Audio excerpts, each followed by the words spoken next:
I thought I was finally free from my ex-wife's lies, but I was wrong. She wasn't done. She tried to ruin my life, spread fake accusations, and even broke into my house. And just when I thought it couldn't get any worse, she took me to court. But what happened next? She never saw it coming. Subscribe now and turn on notifications to hear the shocking truth and the ultimate payback. I thought I had seen the last of her. I thought that after she lost everything, her job, her reputation, her lover, she would finally accept defeat and disappear from my life. But I was wrong. She wasn't done. It started small. Anonymous social media posts, comments on my business page, whispers that made their way back to me. At first, I ignored them. People talk. People gossip. And after everything that had happened, I figured some of it was inevitable. But then things started escalating. A client of mine, someone I had worked with for years, canceled a deal last minute. No explanation, no warning. Just a sudden, uncomfortable silence. Then another. And another. It wasn't until I ran into an old friend that I finally got some answers. I don't know how to say this, he said, shifting uncomfortably. But people are talking. There's stuff going around about you. I frowned. What kind of stuff? He hesitated, then lowered his voice. That you were abusive. That you ruined your ex-wife's life on purpose. That you're dangerous. I felt a chill creep up my spine. Where did you hear that? He glanced around, then sighed. It started online, but now people are saying she's talking to reporters. That she's trying to get her story out. I exhaled slowly, keeping my anger in check. Of course, she was doing this. She had tried to manipulate me, tried to get me to clean up her mess, and when that didn't work, she turned to the only thing she had left, playing the victim. I wasn't surprised. But I was pissed. Because this wasn't just gossip. This was an attack. And I wasn't about to let her win. That night, I did something I hadn't done in a long time. I went digging. I still had access to her emails, her messages, her entire digital footprint from the spyware she had never found. I had left it alone for weeks, thinking she was finally out of my life. But now it was time to see exactly what she was up to. And what I found made my blood boil. She had been contacting journalists, spinning a story that made me look like the villain. She painted herself as the victim of an obsessive, controlling husband who had systematically destroyed her life. She claimed she had escaped from me only to be left with nothing. She was even pushing for legal action, trying to build a case against me, fabricating evidence, twisting the truth, turning everything I had done to protect myself into something dark and sinister. She was relentless. But what she didn't know was that I was always one step ahead. Because while she was out there spreading lies, I was gathering the truth. I spent the next few days collecting everything. Screenshots of her messages. Bank transactions proving she had taken out loans and blown through them recklessly. Conversations she had with her lover, bragging about how she was using me. Even footage from the motel she had met him at, proof that she had been the one sneaking around behind my back.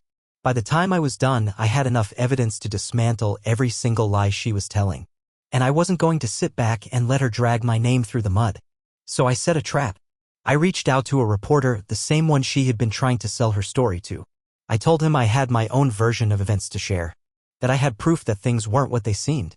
At first, he was skeptical. But then I sent him a single file. A recording.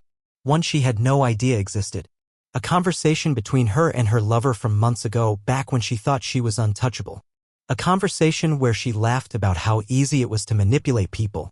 How she could make anyone believe anything if she played her cards right. That got his attention. By the end of the night, I had flipped the narrative completely. Instead of running her sob story, he started digging into her past. He found everything. Her financial records. Her previous lies. Even an old restraining order against her from a former employer who had fired her for dishonesty.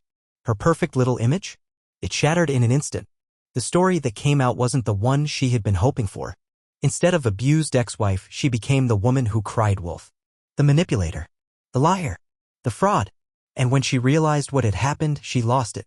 She showed up at my house that night, pounding on my door, screaming my name. I didn't answer. I didn't have to. She was unraveling and the whole world was watching. And she had no one to blame but herself. She stood outside my house, pounding on the door like a madwoman. The yelling, the screaming, the sheer desperation in her voice, it was almost pathetic. Almost. But I didn't open the door.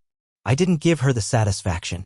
Instead, I stood back, listening, watching, knowing that everything she did now was just another nail in the coffin she had built for herself. Open the door, she shrieked, her voice raw with fury. You think you can just ruin my life and walk away? You think this is over? I leaned against the wall, arms crossed, letting her words bounce off the silence. The irony was almost too much. I ruined her life? She had destroyed herself. All I had done was shine a light on the wreckage. Minutes passed and finally she stopped pounding. I peeked through the blinds. She was pacing, her hands shaking, her breath coming in ragged gasps. She looked nothing like the confident woman she used to be. She looked like someone who had lost complete control. And she had. Finally, she pulled out her phone. I smirked. I already knew what was coming. A minute later, mine started vibrating. Blocked number. I let it go to voicemail. Then another call. And another. When she realized I wasn't answering, she switched tactics. A text came through, long, erratic, filled with insults and threats. You think you've won? I'll make sure everyone knows the truth. You won't have a job, a life, anything by the time I'm done with you. A few seconds later, another one. I should have ruined you first. You're a liar. You're a psychopath. You always were.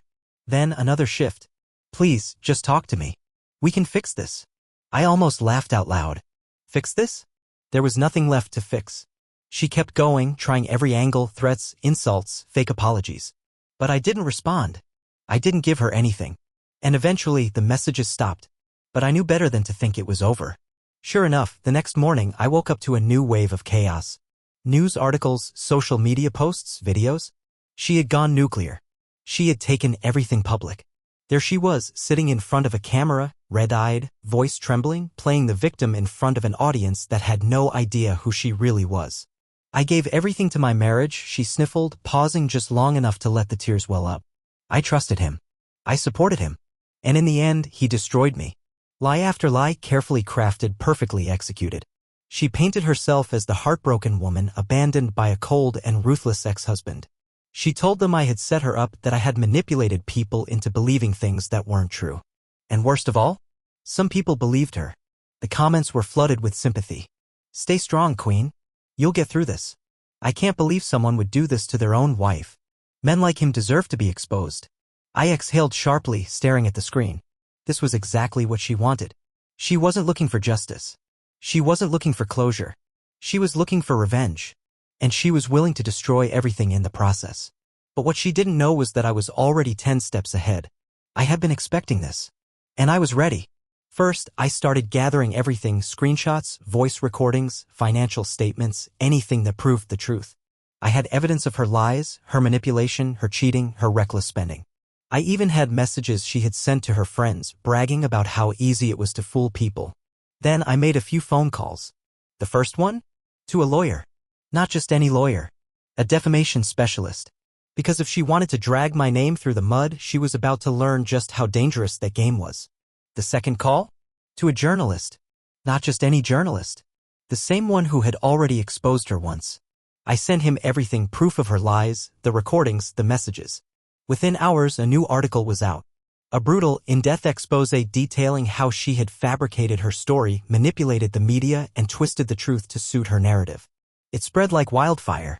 And just like that, the sympathy started to crumble. People started digging deeper. They found the old court records, the financial reports, the restraining order from her former job.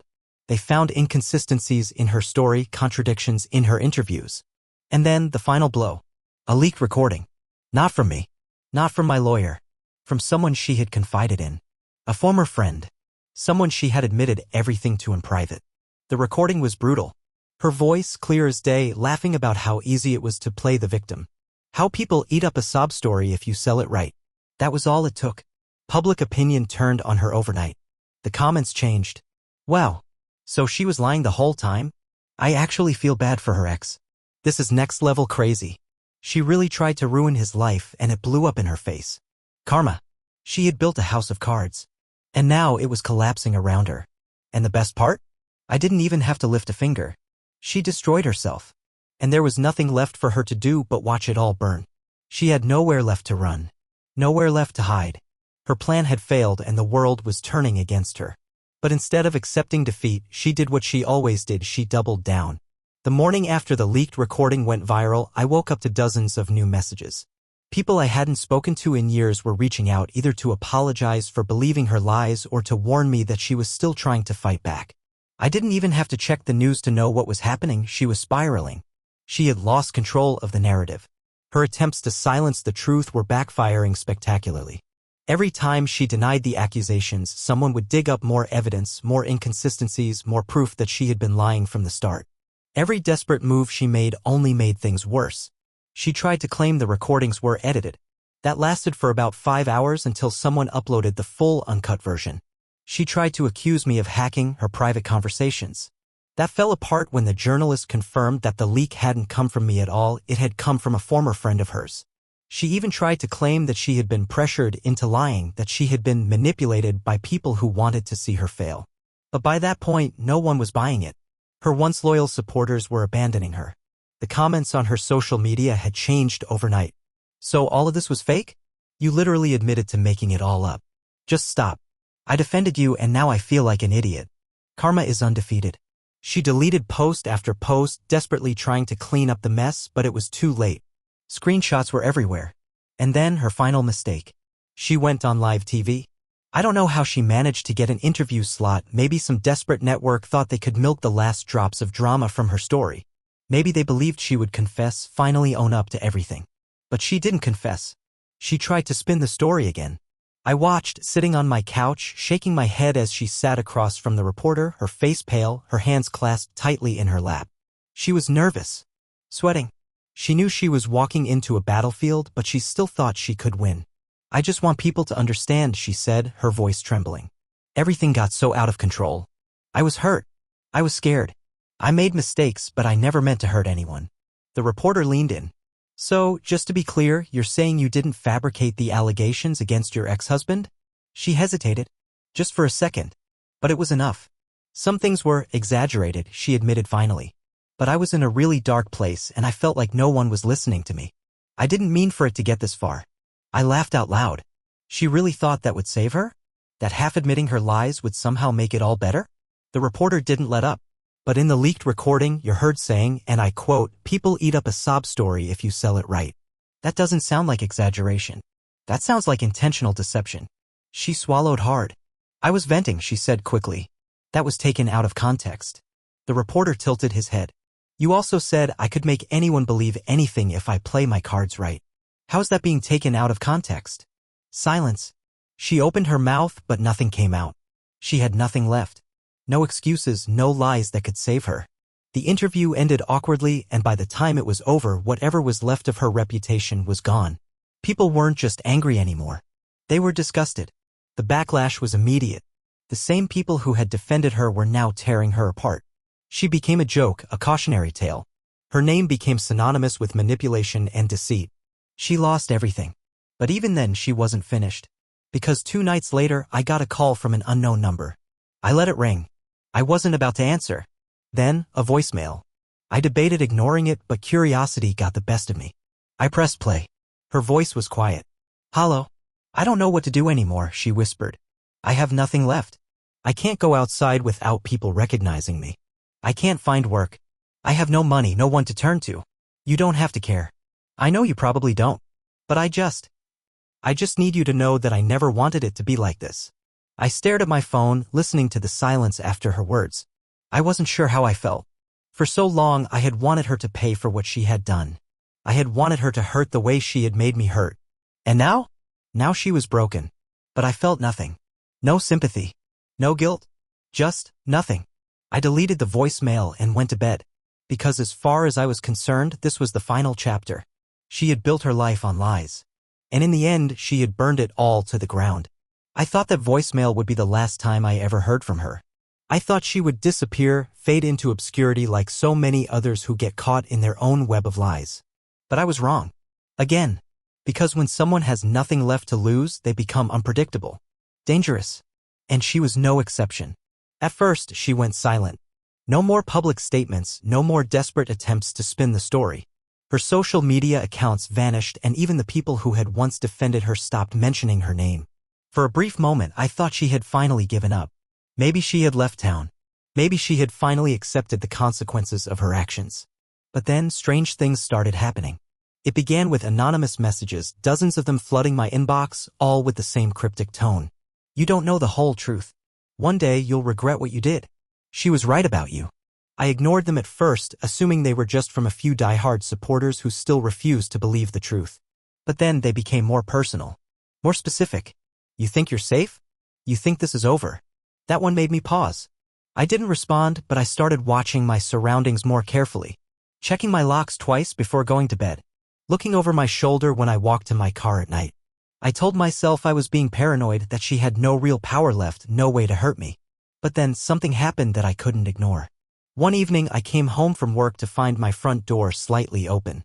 I stopped on the porch, my heart pounding. I knew for a fact that I had locked it before leaving. Slowly, carefully, I pushed it open. The house was dark, silent. Nothing looked out of place at first, but something felt wrong. My gut told me that someone had been here. And then I saw it. A single sheet of paper on the kitchen counter. No envelope. No signature. Just 5 words written in sharp, jagged handwriting. You took everything from me. I stared at the note, my breath coming in short, controlled bursts. She had been inside my house. That was it. The final line had been crossed. I grabbed my phone and called the police. When they arrived, they did a full sweep of the house, checking every room, every window, every possible point of entry. Nothing was stolen, nothing was broken. Just that note sitting there like a silent threat. She still has a key, doesn't she? One of the officers asked. I nodded stiffly. I had changed most of the locks after the divorce, but I had forgotten one, the back door. The one we never used. She must have still had the spare. She didn't take anything, I said, trying to make sense of it. She didn't break anything. The officer exchanged a glance with his partner. Because she wanted you to know she was here. I clenched my jaw. That was worse. That night, I changed every lock, installed cameras, reinforced the doors. I wasn't taking any chances. I told myself that this was just one last act of desperation, that she was trying to scare me because she had nothing left. But I underestimated her. Again. Because she wasn't finished. The next morning, I got a call from my lawyer. You need to come in, he said, his voice tight. Now. I didn't ask questions. I just got in my car and drove. When I arrived, he was already waiting with a stack of papers in front of him. His expression was unreadable. She filed a lawsuit, he said. I let out a short, humorless laugh. For what? He slid the papers toward me. I skimmed the first few lines and my stomach twisted. She was suing me. For defamation. She's claiming that the articles, the recordings, the public backlash, you orchestrated all of it to destroy her reputation. He rubbed his temple, looking exhausted. She's saying you manipulated the media, spread misleading information about her, and intentionally caused her to lose her job, her home, and her ability to make a living. I set the papers down slowly.